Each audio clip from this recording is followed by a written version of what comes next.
Every analytical chemist has faced this moment. You have a new sample, a deadline, and two powerful instruments in front of you, GCMS and LCMS. Both can identify compounds with incredible accuracy. Both are industry standards. But choosing the wrong one can waste hours of work, solvents, and sometimes your entire sample. So today, let's simplify this decision and understand.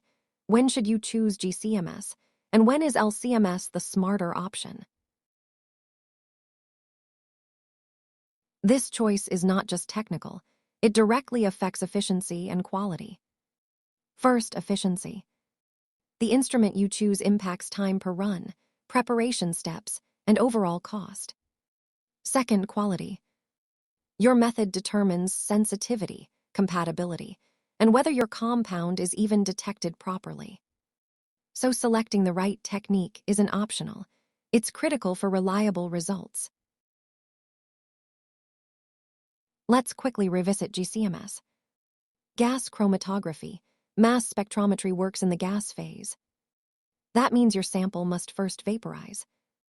Only compounds that are volatile and thermally stable can survive this heating step. So GCMS is perfect for small, stable molecules like solvents, hydrocarbons, and environmental pollutants. If your compound can evaporate without breaking apart, GCMS handles it beautifully. Now compare that to LCMS. Here, separation happens in liquid form at room temperature. There's no harsh heating involved. This makes LCMS much gentler. It can handle polar compounds, large molecules, and fragile substances. That's why LCMS is widely used for drugs, metabolites, and biomolecules. If your sample is delicate or non-volatile, LCMS is usually the safer choice. Now compare that to LCMS. Here, separation happens in liquid form at room temperature. There's no harsh heating involved. This makes LCMS much gentler.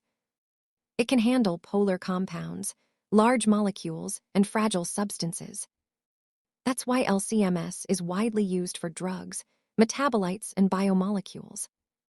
If your sample is delicate or non-volatile, LCMS is usually the safer choice.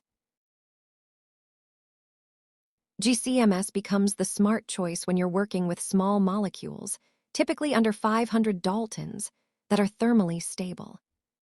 These compounds evaporate easily and travel efficiently through the gas column. Another major advantage is spectral libraries.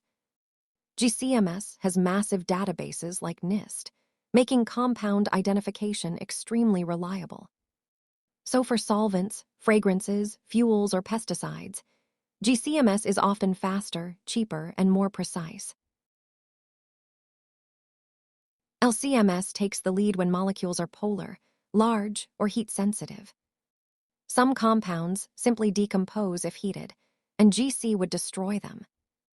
LCMS protects these molecules by keeping everything in liquid phase. This makes it ideal for proteins, peptides, drugs, and complex biological metabolites. That's why pharmaceutical and biomedical labs rely heavily on LCMS. Let's apply this knowledge to real lab examples. If you're analyzing perfume, those are volatile compounds, so GCMS is perfect. Testing drugs or metabolites in blood. These are fragile and polar, LCMS is better. Pesticides are often semi-volatile, GCMS works well. But peptides and large biomolecules, definitely LCMS. So the key is matching the nature of the molecule to the technique. Beyond chemistry, practical workflow also matters. GC sometimes requires derivatization, extra preparation steps to make compounds volatile. LC systems typically use more solvents and may need more maintenance. Cost is another factor. GC runs are often cheaper, while LC can be more expensive but more versatile. So sometimes the decision is not just scientific, it's logistical and economical too. Let's finish with a simple decision flow you can use anytime.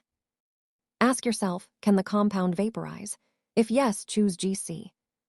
Is it heat sensitive, large, or polar? Then LC is the better option. Think of GC for small and stable molecules. Think of LC for big and fragile ones. Mastering this choice will save you time, money, and frustration. And that's what smart analytical chemistry is all about.